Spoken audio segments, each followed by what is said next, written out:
Bienvenue dans C'est tout un art, le quiz, le jeu où trois marchands de biens s'affrontent autour de questions qui vont faire trembler les mètres carrés. Urbanisme, fiscalité, bâtiment. Un métier d'intuition, de calcul et parfois de poker mental. Aujourd'hui, nous sommes avec nos trois invités, trois marchands de biens.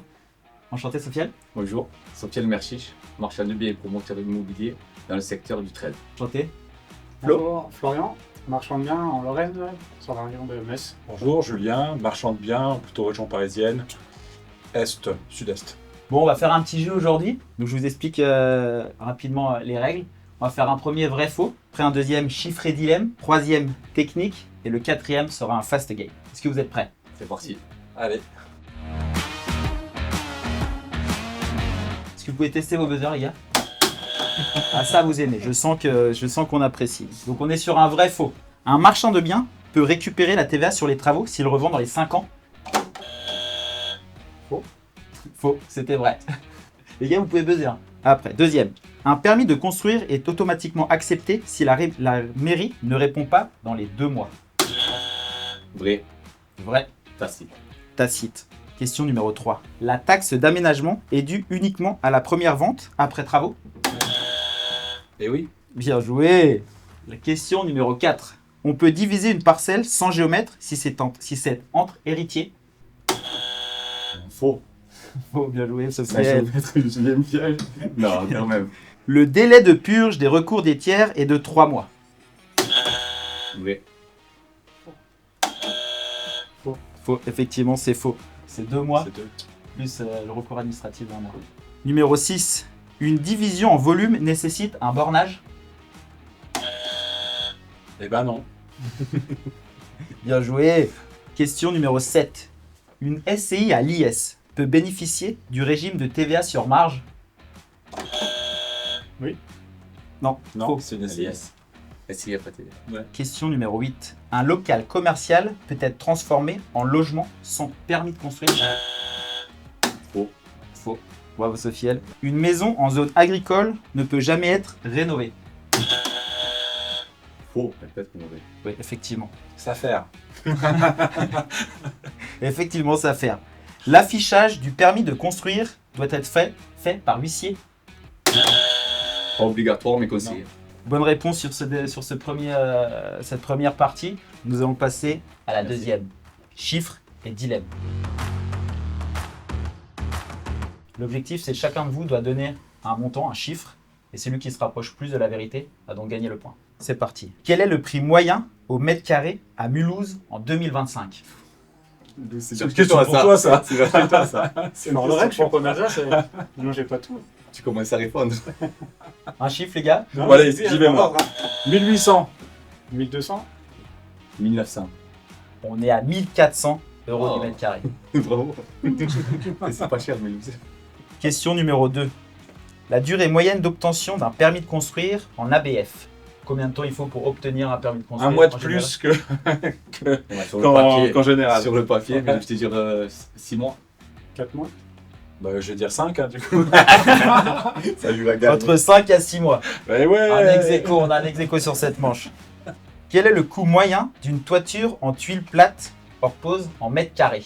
Tuile plate, tiens. Tuile plate, les gars, on Pas met sur la des- tuile plate. Tu veux pas des canals avec Siberie? Moi, je vais dire 110 euros du mètre carré. 110 euros, Moi, je vais dire 140. Moi, 200. 200. Et ben les gars, on est entre 40 et 60 euros du mètre carré. Il n'y a pas la toiture alors? Il n'y a que la fourniture des, Ah, des voilà. tuiles Ah ouais, mais plates tu, sont, tu parlais avec parles la- de tuiles, tu parles de tuiles mécaniques plates, là, tu parles pas Effectivement. de... J'ai pas le détail technique de la Ouais. tuile sur ma notice, mais on est sur ce bon. montant-là. On va passer à la question 4, les gars. Quel est le prix moyen d'un DPE pour un immeuble de 4 logements? Oh. Allez, 1200. 1200. 800. Bah, c'est 1600 euros. Enfin, c'est le prix que je paye, moi, donc... Là, le prix moyen, ils disent entre 400 et 800 euros. Ah non. C'est Flo qui remporte. C'est pas cher le chez point. nous. Question numéro 5. Combien de temps faut-il pour purger un permis? En zone ABF ou pas? Non, en zone ABF. T'as 2 mois. 2 mois? Bah, c'est 2 mois, hein. C'est effectivement 2 mois. On aurait pu dire 3 avec les recours administratifs. Mais pour le coup, on a encore un ex-aequo sur cette partie. Bien joué, messieurs. On est à la fin de chiffres et dilemme. On va passer à la partie 3, la technique. Cette fois, vous pouvez utiliser les buzzers. À partir de combien de lots faut-il un permis d'aménager? Alors, c'est pas forcément combien de lots, mais c'est par rapport aussi aux servitudes.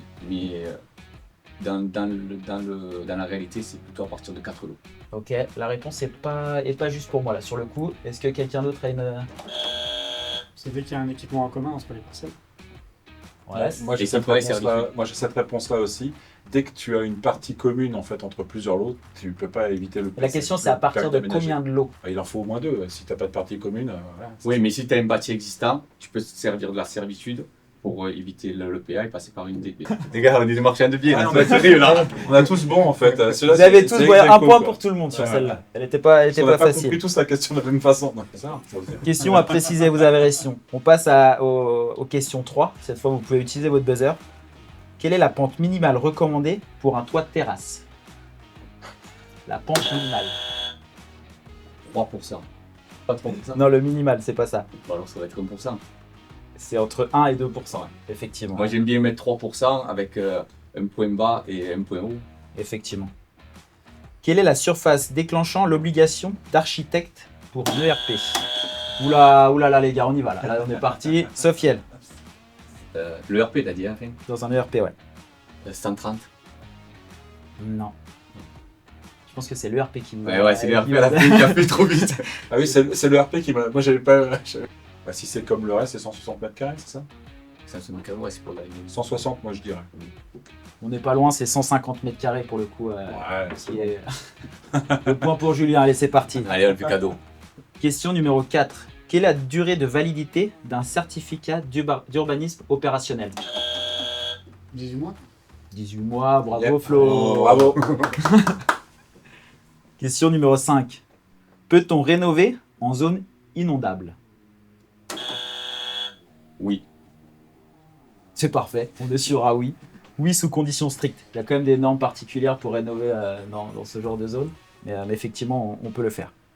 Merci à tous les trois pour cette manche. Nous allons passer à la manche numéro 4. Le dernier jeu est donc pour Sofiel. C'est que lui qui va jouer sur cette dernière manche. L'idée, je vais te poser des questions sur un type de projet en marchant et tu dois répondre je fonce, je creuse, donc j'y vais, ou je fuis. Et nous dire pourquoi tu as choisi l'une des trois. J'y vais, j'analyse ou j'y vais pas du tout. Ok. Un corps de ferme en ruine dans le Gers sans DPE. Je fuis. Pourquoi? Je suis pas du Gers. Bonne réponse. Un studio loué à une locataire de 82 ans avec un bail de 1989. Je fuis. Tu fuis? Ouais. Pour quelle raison? Très compliqué à reloger. Ok. Personne âgée et une obligation. Eh ben écoute, je comprends tout à fait. Et puis on veut pas de mal aux personnes âgées. C'est toujours pas. Toujours pas. C'est le gagnant. Ça c'est placé Sofiel. Question numéro 3. Un terrain enclavé à 20 mètres de la voie publique. Alors, terrain enclavé, même dans la voie publique, il faut creuser. Il faut creuser quand même, Ouais. tu l'analyses. Ouais, parce que on peut le désenclaver. La procédure du désenclavement peut être longue, mais comme on est qu'à 20 mètres de la voie publique, il y a peut-être quelque chose à regarder. On regarde et ensuite on dira oui ou non. Un ancien entrepôt en ville avec toiture amiante. Je creuse, je vais pas dire je fonce, mais je creuse. Parce que l'amiante, voilà, il y a des sociétés de dépollution qui travaillent très bien. Il y a un coût supplémentaire, mais il faut creuser pour savoir le coût de cette dépollution. En centre-ville, tu as dit en plus? Effectivement. Voilà, c'est une ville aussi qui est intéressante. On peut, si on rentre un bon prix, on peut faire quelque chose. Donc on creuse plus même. C'est la 5e qui sera la dernière. Alors je fonce, c'est la dernière. Tapis. C'est la tapis, j'y vais. Un immeuble DPE G de 6 logements en monopropriété sans compteur individuel. Ah, je fonce.